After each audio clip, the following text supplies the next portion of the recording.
네, 그러면 앞에서 우리가 해보기로 했던 것을 한번 확인해 보도록 하겠습니다. 처음에 이제 인터프리터 모드로 한번 코드를 실행을 한번 해보죠.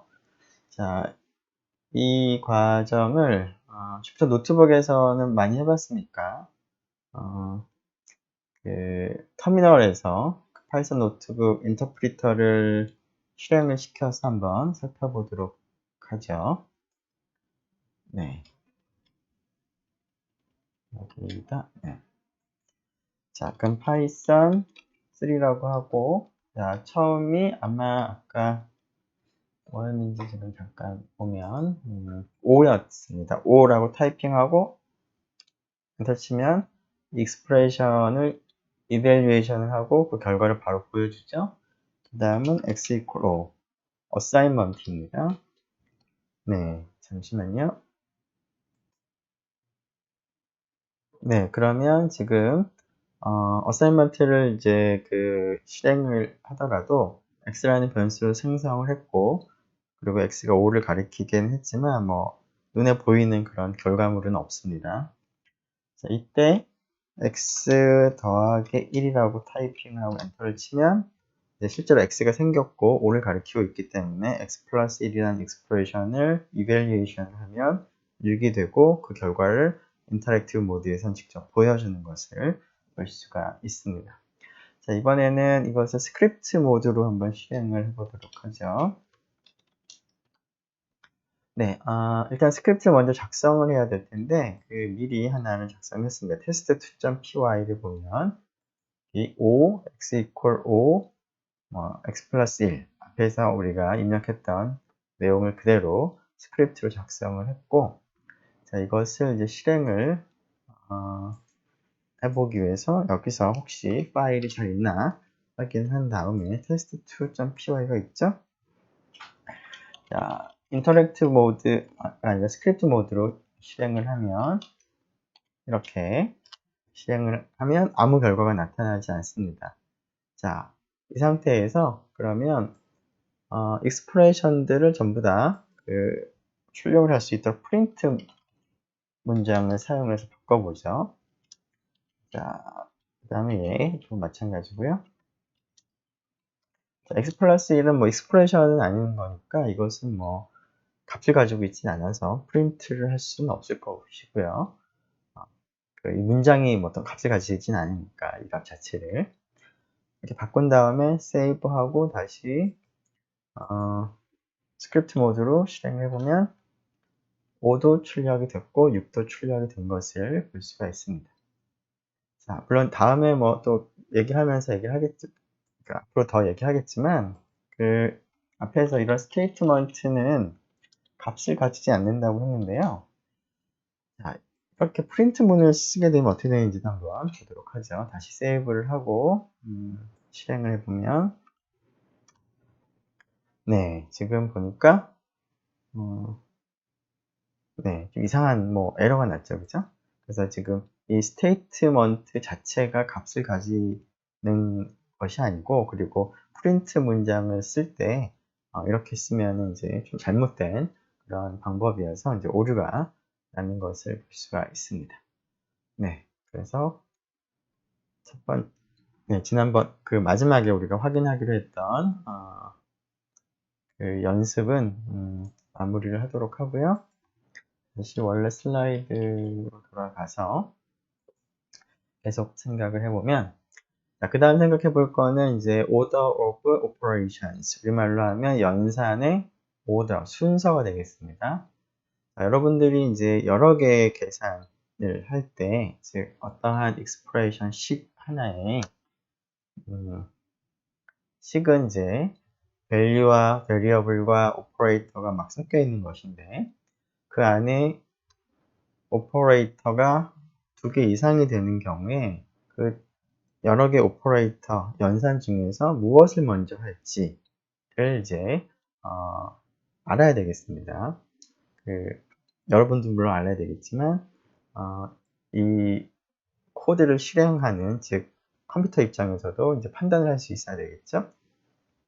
자, 그래서 이제 프로그래밍 언어에서는 이제 여러 연산 자들이 있을 때 그 연산을 어떤 것을 먼저 하고 어떤 것을 나중에 하는지 하는 그런 순서가 정해져 있습니다.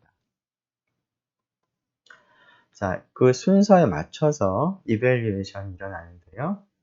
우리가 지금까지 살펴본 이제 오퍼레이션들이 주로 사칙 연산과 거듭 제곱 정도였는데 그것과 관련된 연산 순서를 생각을 해보려고 하는데요.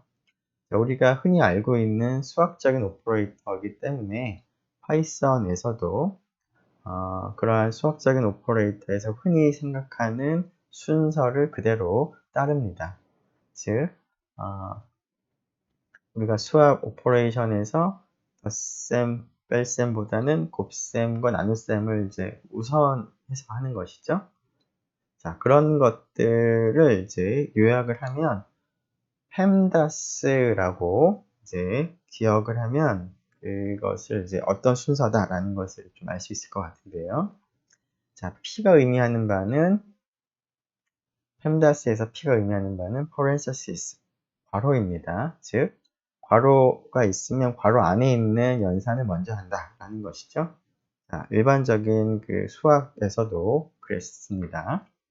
자, 그래서 이와 같은 계산은 자, 곱셈과 뺄셈이 있지만 괄호 안에 있는 뺄셈을 먼저 하는 것이죠. 그래서 이 값은 2에다가 2를 곱해서 4가 됩니다. 자, 그리고 이러한 연산은 자, 괄호가 있으니까 이 안에 또 괄호가 있으니까 이걸 먼저 하는 것이죠. 자, 두 개의 서로 다른 괄호는 이제 독립적이니까 뭐 어떤 걸 먼저 해도 상관은 없을 거고요. 여기서 먼저 하면 2, 여기서 먼저 하면은 3이 나오고 즉 지수 그러니까 거듭 제곱을 그 다음에 한다는 거죠. 그래서 2의 세제곱 계산해서 8이 나오는 것을 알 수가 있습니다. 자, 근데 펜다스에서 2는 exponentiation, 거듭 제곱 지수에 해당하는 것인데요. 괄호에 있는 것을 우선적으로 하고 그 다음에 우선하는 것은 거듭 제곱이라는 겁니다. 즉 다음과 같은 덧셈과 거듭 제곱 연산이 있으면 거듭 제곱을 먼저 하겠다. 즉 덧셈을 먼저 해서 1 더하기 2를 한 다음에 이런 이제 그 익스프레션이 있으면 3의 세제곱을 계산하는 것이 아니라 1 더하기 2의 세제곱을 계산한다 라는 거죠. 그래서 3의 세제곱 27이 아니고 9가 된다. 자, 이러한 익스프레션은 자, 곱셈과 거듭제곱 중에서 거듭제곱을 먼저 하는 거니까 3의 제곱을 먼저 계산하고요.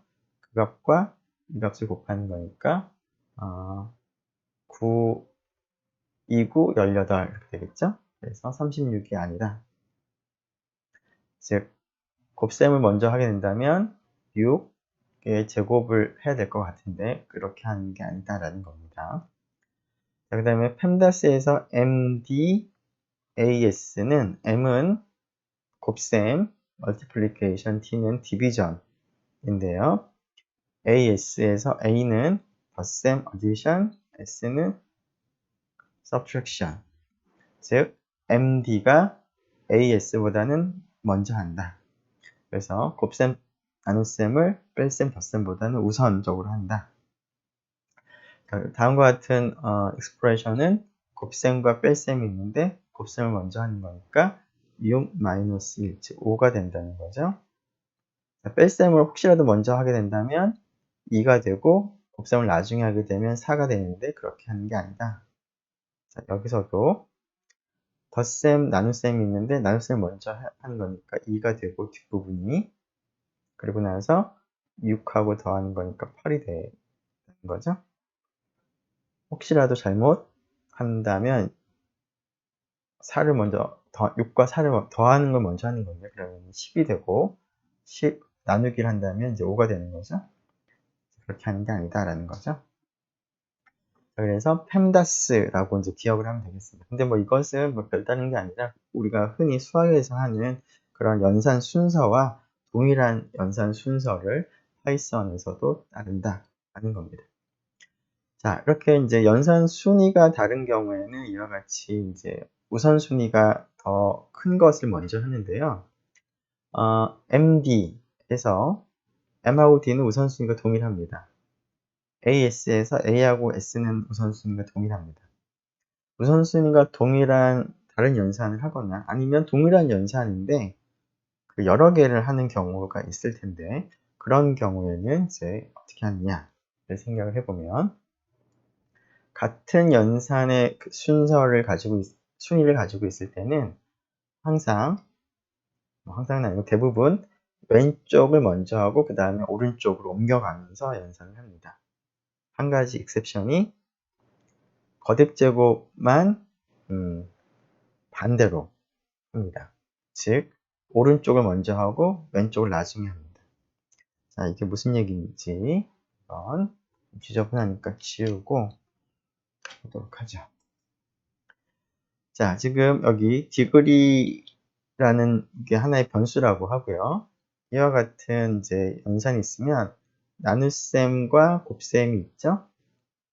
자, 나눗셈과 곱셈 연산의 순서가 동일하기 때문에 순위가 동일하기 때문에 왼쪽을 먼저 합니다. 즉 디그리를 2로 나눕니다. 그리고 나서 그 결과값에다가 파이를 곱합니다. 그러니까 첫 번째 익스프레션이 계산하는 값을 이제 분수 형태로 표현하면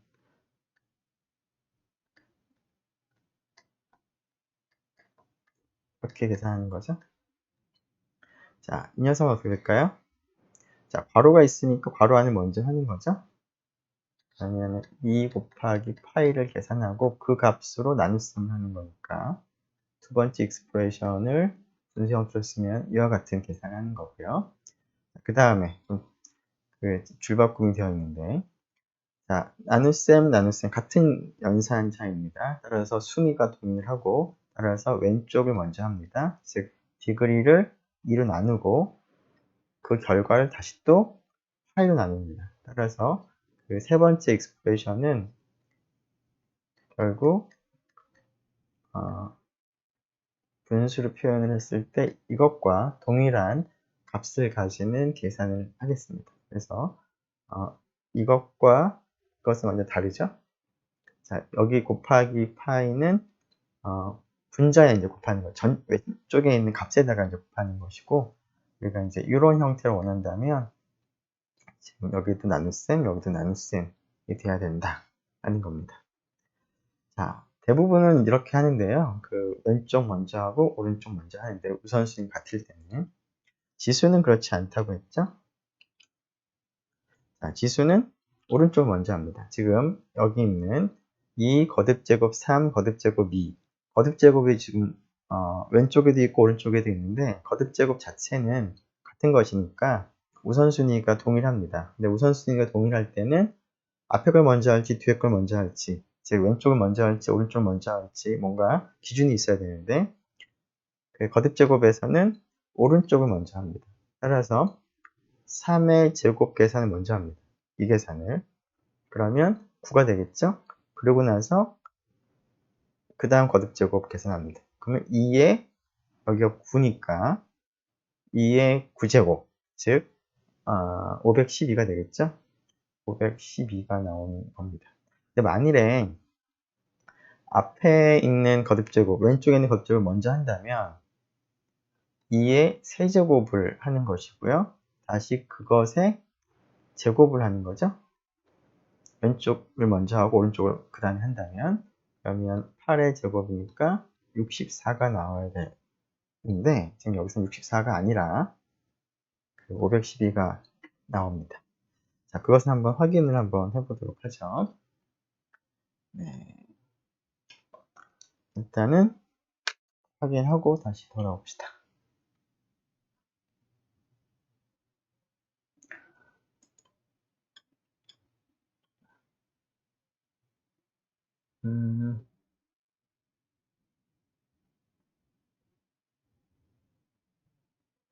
잠시만요.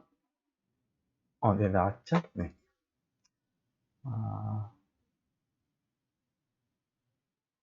네, 여기입니다. 앞에서 스크립트 모드를 이제 앞에서 터미널에서 실행하는 얘기를 했는데, 그 주피터 노트북에서도 스크립트 모드로 실행이 가능하긴 합니다. 뭐 이거를 뭐 자세히 지금은 뭐 굳이 몰라도 상관없지만 다음과 같이 하면 됩니다. 즉 퍼센트라고 그 주피터 노트북에서는 붙여주고 %run이라고 한 다음에 스크립트 이름을 타이핑하면 되는데요. 미리 만들어둔 스크립트 1.py에는 다음 코드가 들어 있습니다. 따라서 이것은 이제 출력이 아무것도 사실은 없습니다. 실행해보면 뭐 아무런 결과가 없죠. 스크립트 2에는 조금 바꿔서 앞에 프린트 문장을 붙였기 때문에 지금 이거는 여기 보는 것처럼 마크다운으로 지금 표시가 되어 있죠. 그래서 이거는 실행이 되는 게 아니라 그냥 디스플레이 용도로 그냥 쓴 것 뿐입니다. 자, 이거는 이제 실행을 해보면 스크립트 2를 실행을 해보면 여기서는 결과가 나오는 걸 볼 수가 있고요. 네, 앞에서 우리가 그 여러 개의 이제 스테이트먼트가 있으면 그 순서대로 수행을 하고 따라서 결과도 순서대로 보여준다라고 했는데 스크립트 3.py에 다음이 적혀 있는데요. 그것을 실행을 해보면 네, 다음과 같이 1, 2 순서대로 출력이 되는 것을 볼 수가 있습니다. 자, 이 부분은 우리가 했고요. 그 순위, 연산의 순위에 대한 얘기는 뭐 다른 것들은 앞에서 얘기를 했으니까 뭐 한번 실행을 한번 해보면 될 것 같고요. 이것만 한번 확인해 보도록 하죠. 자, 이게 뭐가 나오는지 한번 볼까요? 512가 나오죠? 즉, 뒤에 있는 오른쪽에 있는 거듭 제곱을 먼저 계산을 하고 있다라는 것을 알 수가 있습니다. 그리고 앞에서 그 어떤 식으로 계산하는지 확인했지만 이 두 계산은 전혀 다른 계산이다 라는 것도 여러분들이 기억을 하면 좋겠습니다. 직접 한번 해보면 물론 이제 그 여러 개의 익스프레션이 있을 때 가장 마지막에 있는 익스프레션만 여기서는 출력을 한 거라서 이 익스프레션의 값이 얼마인지는 지금 확인이 안 되는데요. 확인을 하려면 당연히 print라고 써주면 됩니다. 여러 개 있을 때는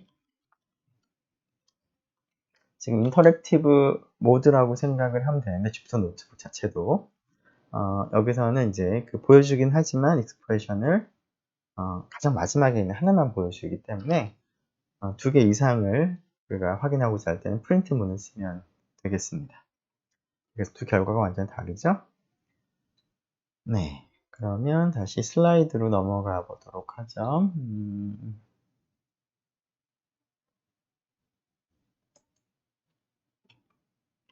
네. 그러면 자, 앞에서 이제 연산의 우선순위에 대해서 얘기를 했는데요. 자, 이런 우선순위를 이제 펜다스라는 형태로 이제 기억을 하면 쉽다라고는 얘기했지만 굳이 이렇게 뭐 복잡하게 외울 필요는 없고요. 만약 여러분들이 이제 이런 우선순위가 약간 헷갈린다라고 한다면 당연히 그 확실하게는 이제 괄호를 사용을 하면 확실하겠습니다. 우선순위가 괄호 안에 있는 것을 먼저 하니까. 자, 이와 같이 우선순위가 좀 헷갈릴 때, 혼동될 때 확실하게 하기 위해서 괄호를 쓸 수도 있지만 우선순위가 여러분들이 잘 알고 있고 뻔한 경우라고 하더라도 괄호를 사용을 하는 것은 코드를 좀 쉽게 파악을 할 수 있는 방법이기도 하기 때문에 코드를 잘 볼 수 있도록, 잘 읽을 수 있도록 적절히 괄호를 사용을 하는 것도 좋겠습니다. 물론 지금 이 경우에는 괄호가 있건 없건 계산 결과는 동일하죠. 곱셈과 나눗셈 우선순위가 동일하기 때문에 왼쪽에 있는 것을 먼저 하기 때문에 괄호가 있으나 없으나 계산은 동일한 계산입니다. 하지만 이제 괄호가 없을 때보다 괄호가 있으면 좀 더 이것이 무엇을 계산을 하려고 하는 것인지 그 식을 좀 더 쉽게 파악을 할 수가 있는 장점이 있습니다. 자, 앞에서는 이제 주로 mathematical operation, 산술 연산과 뭐 이런 것들을 좀 살펴봤는데요. value 중에서 string, 문자열과 관련된 오퍼레이션들을 좀 생각을 해보도록 하겠습니다. 당연히 문자열은 있는 그대로의 어떤 것을 나타내는 그런 개념이기 때문에 그 문자열을 포함하는 문자열에 포함되어 있는 그 문자가 숫자가 있다고 하더라도 이것은 이제 문자로서 의미만 있는 것이기 때문에 이것의 타입은 string이었습니다.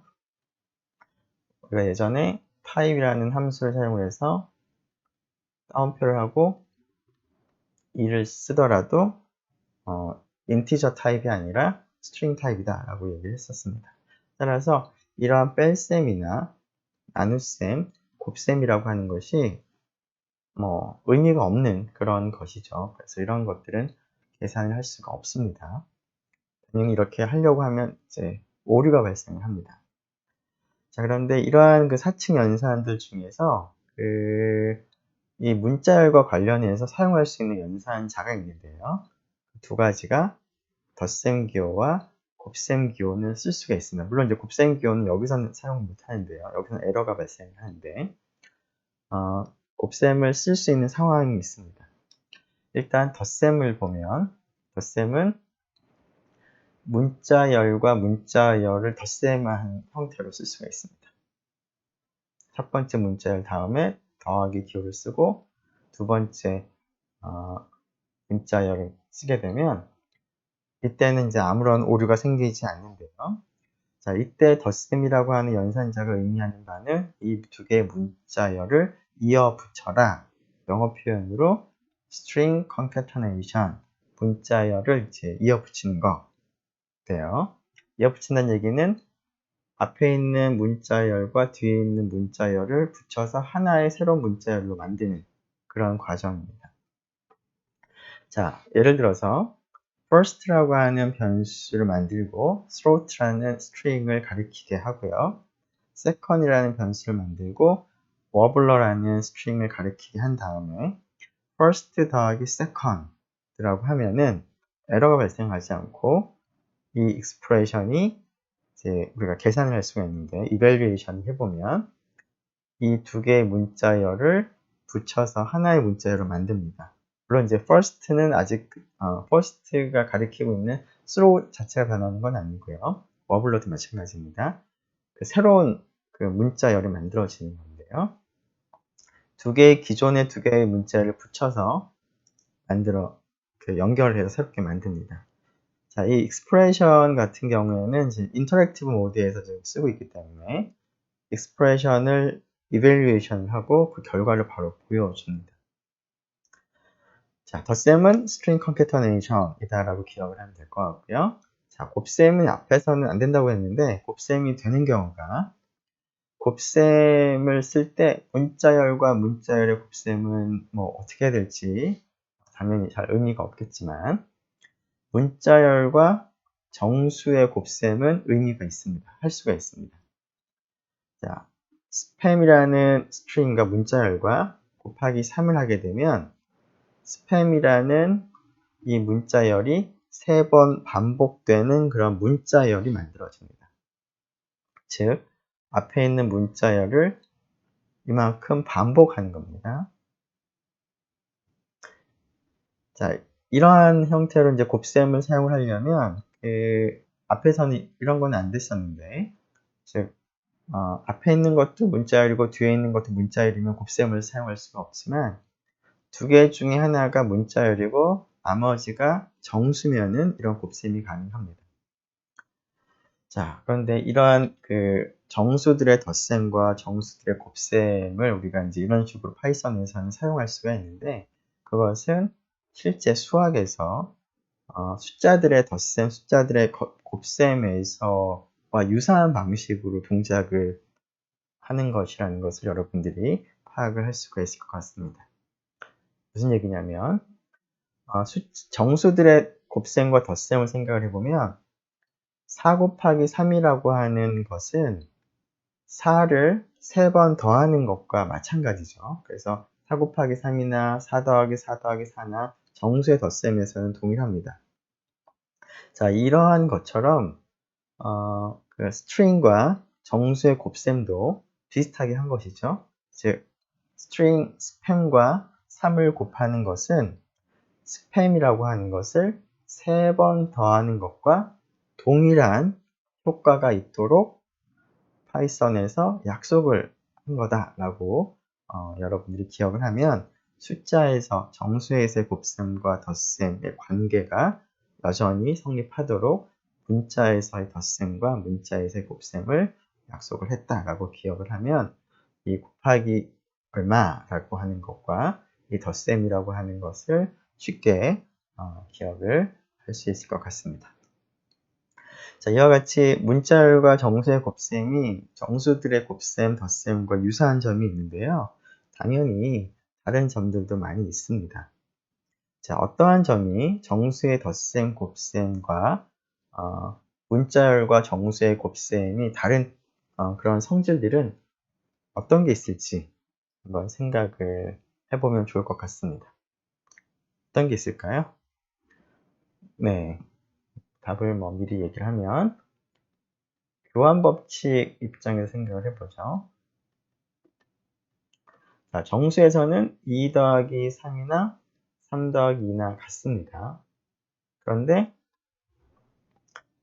문자열의 덧셈에서는 앞에서 얘기했던 뭐라고 할까? 아까 그 스팸이라고 할까요? 네, 스팸 더하기 아까 뭐였죠? 기억이 잘 안 나는데, 네, 뭐 워블러가 있었나요? 네, 워블러. 자, 이런 문자열 두 개를 더하는데 순서를 바꿔서 더하면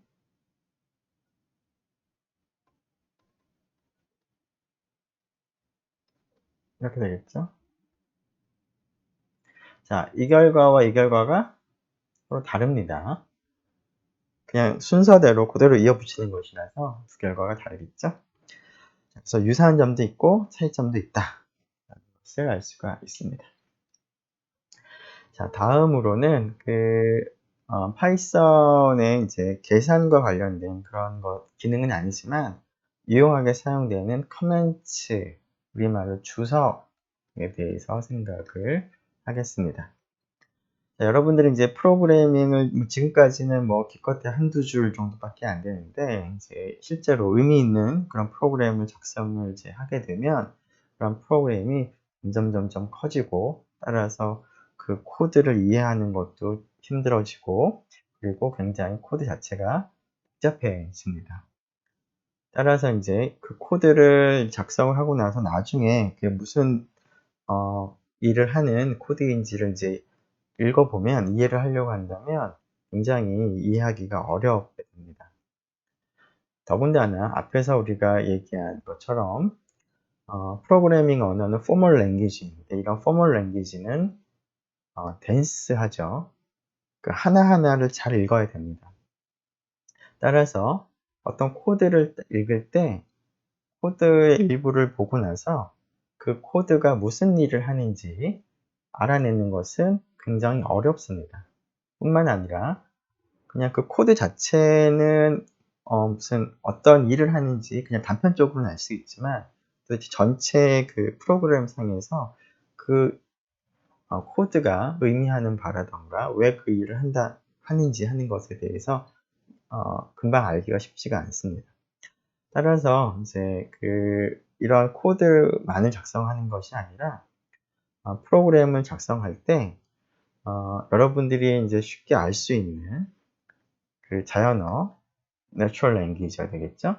물론 이제 우리나라 사람 같은 경우는 국어로 혹은 외국 미국 사람들 같은 경우는 영어로 작성을 할 텐데요.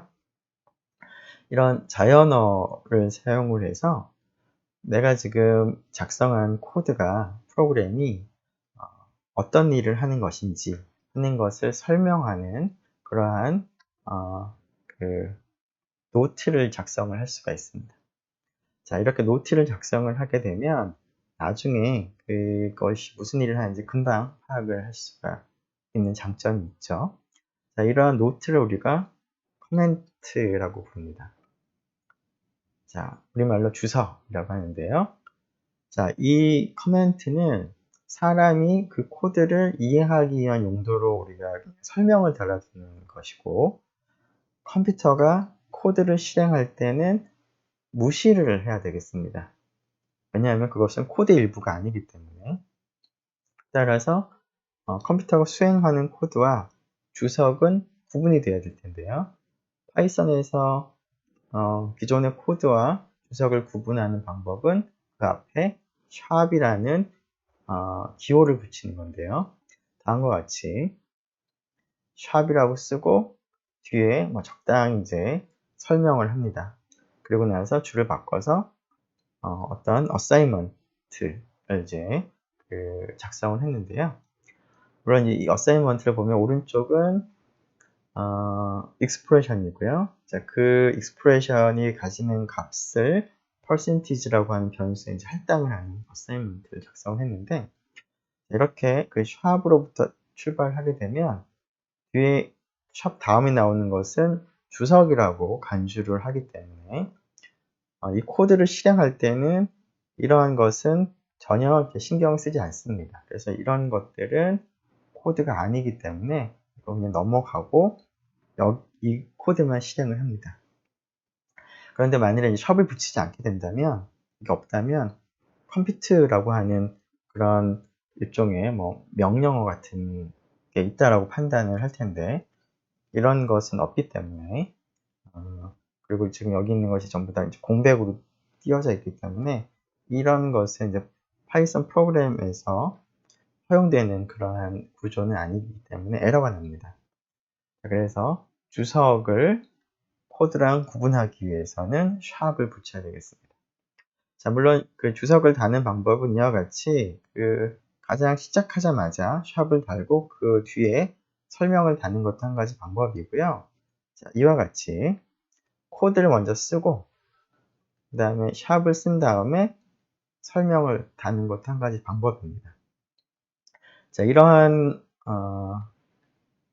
문장을 만나게 되면 샵이 나오기 전까지는 그냥 일반적인 프로그래밍 코드라고 생각을 하고, 그래서 이것을 실행을 합니다. 그리고 샵을 만나게 되면 여기서부터는 주석이구나 라고 생각해서 파이썬 이제 실행을 할 때는 샵부터는 샵이 나오면 그 다음부터는 이제 무시하는 겁니다. 그래서 아무런 에러가 나지 않고 잘 수행이 됩니다. 자, 샵을 뒤에 붙일 때는 그 샵 다음부터 이제 무시가 되는 겁니다. 네. 자, 이런 식으로 우리가 그 주석을 달 수가 있는데, 우리가 이제 주석이라고 하는 거를 사용하는 이유가 그 프로그램이 복잡해지면 알아보기가 어렵기 때문에 그것을 이제 우리말로 그 자연어로 설명을 달아두는 것인데요. 따라서 이런 주석을 달 때는 그 코드 자체를 설명을 하는 그런 것을 주석을 다는 것보다 왜 그러한 코드를 사용을 하는지, 그리고 그 코드가 전체 입장에서 어떤 의미를 가지는지 하는 것을 설명을 하는 형태로 주석을 다는 것이 그 용도의 그 코드를 파악을 하는데, 즉 커멘트를 다는 그런 목적에 부합하겠습니다. 예를 들어서 다음과 같은 형태로 주석을 단다면 이 주석은 아무런 의미가 없습니다. 전혀 유용하지 않죠. 왜냐하면 v=o라고 하는 것은 파이썬 코드를 전혀 모르는 사람은 도대체 무슨 말인가 이렇게 의아하게 생각할 수도 있는 그런 코드이긴 하지만 어느 정도는 이제 파이썬 코드를 안다고 생각을 해야지 될 것 같은데요. 파이썬 코드를 아는 사람 입장에서는 v는 o라고 한 다음에 설명을 이렇게 달면 전혀 그 커멘트가 도움이 되지 않죠. 그냥 이 코드 자체를 그냥 그대로 반복한 거 지나지 않으니까. 그거보다는 다음과 같이 v는 o라고 할당을 했는데, 대체 그러면 v라고 하는 값이 그 변수가 o를 가리키는 것까지는 알겠는데, 그러면 도대체 왜 o를 가리키느냐, 그의 의미가 뭐냐 라는 것을 이제 설명을 해주면 좋겠습니다. 여기서는 o라고 하는 것은 속도다. 그리고 속도의 단위가 미터 퍼 세컨드다. 라고 하는 것을 갖다 이제 여기다가 주석을 달아두면 뭐 이것을 이제 속도의 단위를 바꾼다거나 아니면 이것으로부터 움직인 거리를 계산할 때 이게 벨로시티다라고 하는 것을 이렇게 설명을 해뒀으니까 그 전체 코드를 이해를 하는데 도움이 되는 그러한 주석이 되겠습니다. 자, 커멘트를 통해서 그 코드를 알기 쉽도록 설명을 하는 것도 물론 한 가지 방법이겠지만 앞에서 우리가 베리어블의 이름을 정할 때 그 베리어블의 역할에 따라서 적절하게 잘 선택을 하는 것도 필요하다라고 했는데요.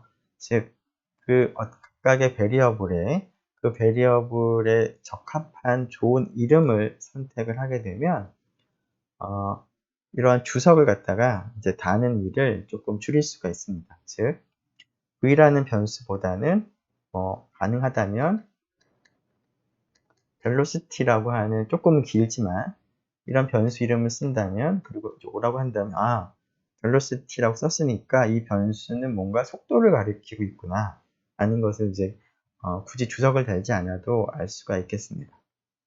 자, 그런데 이제 변수 이름을 이제 적절하게 잘 사용하는 것이 필요하지만 그렇다고 해서 그 주석을 완전히 대체할 수는 없습니다.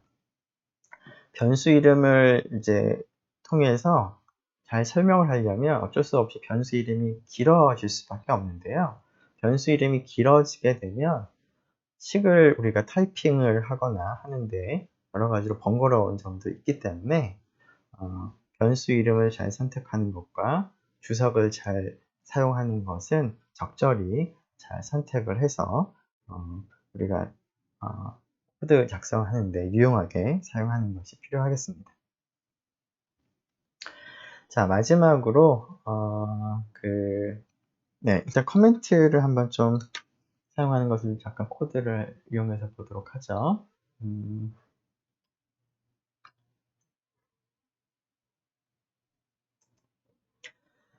자, 앞에서 이제 스트링 오퍼레이션도 우리가 아직 실제로 코드를 실행을 안 해봤으니까 그것도 같이 한번 해보도록 하겠습니다. 지금 이와 같은 거는 스트링 백의 스트링인데 그것은 허용되지 않는 연산이니까 에러가 발생합니다. 오류가. 자, 이런 오류도 발생하고요. 나눗셈도 오류가 발생하고요. 스트링과 스트링의 곱셈도 오류가 발생을 하죠. 자, 덧셈은 가능한데 덧셈의 의미는 그 string concatenation의 의미로 동작을 하고 string과 정수를 곱할 수가 있다. 자, 그런데 string과 정수를 곱할 때는 string과 string을 더하는 것과 그 정수에서의 그 관계를 그대로 유지하도록 우리가 파이썬에서 약속이 되어 있다라고 생각을 여러분들이 할 수가 있겠습니다. 그래서 정수에서 4 곱하기 3이나 4 더하기 4 더하기 4가 동일하게 12인 것처럼 스팸 곱하기 3이나 스팸 더하기 스팸 더하기 스팸이나 동일하다라는 것을 볼 수가 있습니다. 여기랑 동일하죠? 자, 그리고 커멘트를 보면 자, 지금 앞에서 우리가 키워드를 이렇게 타이핑을 하게 되면 색깔이 변한다고 했는데요. 자, 주석도 지금 보니까 샵을 딱 쓰고 나면 뒤에 있는 것이 색깔도 변하고 그 글씨체도 조금 달라지는 것을 볼 수가 있습니다. 자, 물론 지금 이 경우에는 minutes라는 변수가 32분이고요. 자, 이것을 이제 32분이라는 것을 이제 60분이 1시간일 텐데 1시간을 기준으로 해서 몇 퍼센트에 해당하는지를 이제 계산하는 식이라고 볼 수가 있는데요.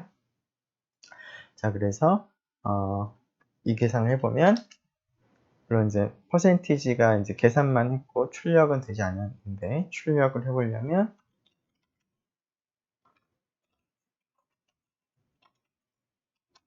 이렇게 뭐 나오겠죠? 즉 1시간을 기준으로 했을 때 32분은 53% 정도에 해당하는 시간이다 라는 건데요. 자, 이런 이제 계산을 할 때 도대체 이게 뭘 계산하는지 이제 그 의미를 좀 주석으로 달아둔 것이죠. 자, 여기서 샵으로 시작을 했기 때문에 코드를 실행할 때는 이제 이 두 번째 주석은 무시하고 실행을 하는데, 만약 샵이 없다면 당연히 두 번째 그 라인은 에러가 생기는 그러한 코드가 되겠습니다. 그래서 실행이 안 되겠습니다. 그래서 이 문장은 그냥 주석인 거니까 코드로서는 이제 제외해라 라는 의미로 주석으로 구분하기 위해서 샵을 붙여야 되겠습니다. 자, 그리고 샵을 붙이는 방법은 이와 같이 앞에는 코드가 나오고 어느 이후부터 주석 처리를 하는 것도 가능하죠.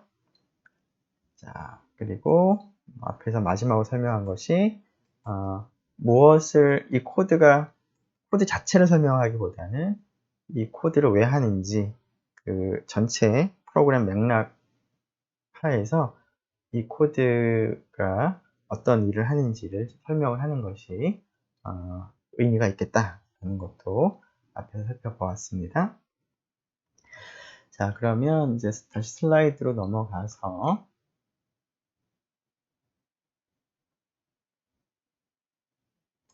네. 디버깅이라고 우리가 그 처음 1장에서 우리가 이제 프로그래밍 할 때 생기는 오류를 버그라고 부르는데, 이러한 오류를 찾아내는 과정을 디버깅이라고 부른다라고 했습니다. 자, 그러니까 이제 이러한 디버깅을 잘하는 것도 이제 필요하다라고 얘기를 했는데요. 디버깅과 관련해서 몇 가지 추가적인 얘기를 하고 마치도록 하겠습니다. 컴퓨터 프로그래밍을 할 때 생길 수 있는 이제 버그는 그 형태에 따라서 다음과 같이 한 3가지 정도로 나누어 볼 수 있을 것 같습니다. 첫 번째가 신텍스 에러고요. 두 번째가 런타임 에러, 그 다음에 세 번째가 시멘틱 에러입니다. 신텍스라는 말 자체는 어떤 그 문법이라는 의미가 되기 때문에 신텍스라는 그 말을 여러분들이 듣게 되면 프로그래밍을 할 때 문법인 것이니까 결국 프로그램을 구성하는 어떤 구조라던가 그런 구조를 그 정하는 어떤 규칙, 이런 것들이라고 생각을 하면 되겠습니다. 자, 이런 것과 관련해서 그러한 규칙이나 그러한 구조를 제대로 하지 않았을 때 발생하는 오류가 신텍스 에러인데요. 자, 우리가 괄호를 쓸 때는 그 괄호를 여는 것과 닫는 것이 잘 맞아 떨어져야 됩니다. 자, 그런데 만일에 다음과 같이 한쪽 괄호만 쓰게 되면 이것은 그 문법 입장에서 잘못된 그런 그 코드라고 볼 수가 있습니다. 그래서 이와 같이 하면은 에러가 발생을 하는데, 이러한 에러가 신텍스 에러에 해당하겠습니다.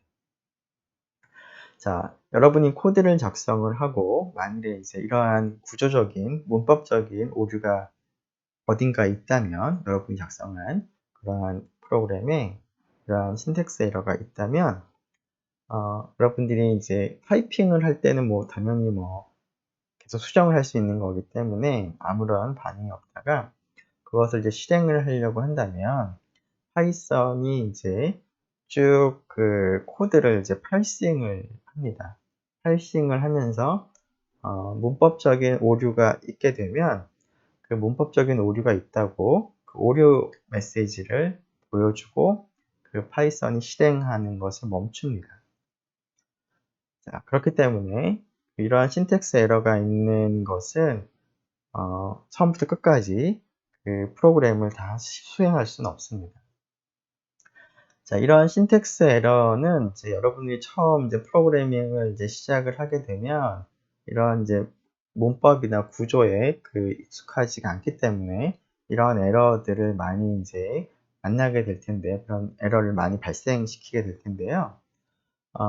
처음에는 그런 에러가 어디서부터 나왔는지를 이제 찾는데 시간이 많이 쓰게 됩니다. 그러면서 이 파이썬 프로그래밍 언어의 신텍스에 이제 조금씩 익숙해지는 것이죠. 그래서 이렇게 많이 하다 보면, 익숙해지면 당연히 이런 신텍스 에러는 많이 줄어들게 되고, 그리고 신텍스 에러가 발생을 하더라도 그런 에러가 왜 생겼는지를 이제 금방 경험이 생기면 찾을 수가 있습니다. 반면에 런타임 에러라고 하는 것은 문법적인 것은 전혀 오류가 없는데, 그래서 팔싱을 할 때는 전혀 문제가 없는 코드인데, 실제로 실행을 하는 단계에서 문제가 생기는 그러한 형태의 에러, 런타임 에러라고 하는데요. 뭐 예를 들어서 A는 0, B는 1이라고 이제 할당을 한 다음에 B 나누기 A라고 한다면 문법적인 입장에서는 전혀 문제가 되지 않는 코드입니다. 그런데 이것을 실행하게 되면 여기서 이제 에러가 발생을 합니다. 왜냐하면 나눗셈을 할 때는 이제 0으로 나눌 수가 없는 거죠. 자, 그래서 이러한 에러가 발생을 할 텐데, 이것은 문법적인 에러가 아니고 실제로 A에 어떠한 값이 들어가 있느냐에 따라서 에러가 될 수도 있고 되지 않을 수도 있기 때문에, 그냥 이 코드만 봐서는, 물론 이제 앞에 있는 A가 어떤 값인지를 알면은 물론 알아낼 수 있겠지만, 문법적인 측면에서는 에러가 없기 때문에 이것은 실행을 할 때 발생하는 에러가 되고요. 그런 의미에서 런타임 에러라고 부릅니다. 자, 이러한 형태의 에러는 경우에 따라서는 exception, 우리말로 예외라고 부르는데요. 뭐 그 이유는 나눗셈을 하는 경우 생각을 해보면 0으로 나누는 수는 없다는 게 이제 예외적인 그런 상황이 발생하는 거죠. 0으로 나눈다는. 그렇기 때문에 이런 에러를 exception이라고 부르는데요. 자, 이러한 exception 혹은 runtime 에러는 초기에는 많이 보지 않을 건데요. 이제 여러분들이 이제 코드의 기능들을 조금씩 보게 되면서 이러한 이제 runtime 에러에 대해서 우리가 조금씩 더 생각해 볼 수 있는 기회가 생길 것 같습니다. 자, 그리고 마지막 세 번째 형태가 semantic 에러인데요.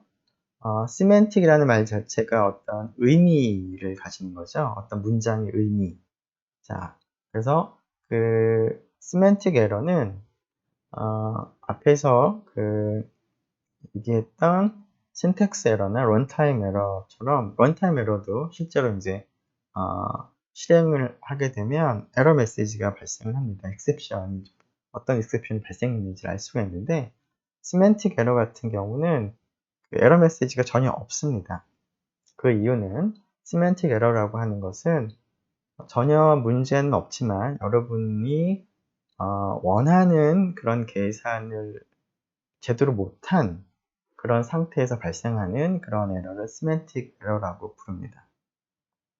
자, 물론 정확하게 얘기를 하면은 컴퓨터는 프로그램을 실행할 때는 코드에 적힌 대로 이제 실행을 하긴 할 텐데, 그것이 이제 잘못 코딩을 해서 잘못 코드를 써서 내가 의도하지 않았던 엉뚱한 일을 하게 되는 그러한 형태의 에러를 시멘틱 에러라고 부릅니다.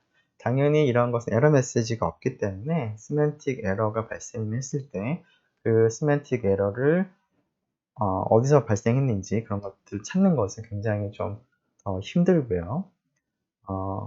어려운 일인데요. 자, 이러한 시멘틱 에러도 당연히 없어야지만 제대로 된 결과를 얻을 수가 있겠습니다. 네, 이 정도로 해서 2장을 마치도록 하겠습니다. 네, 수고 많았습니다.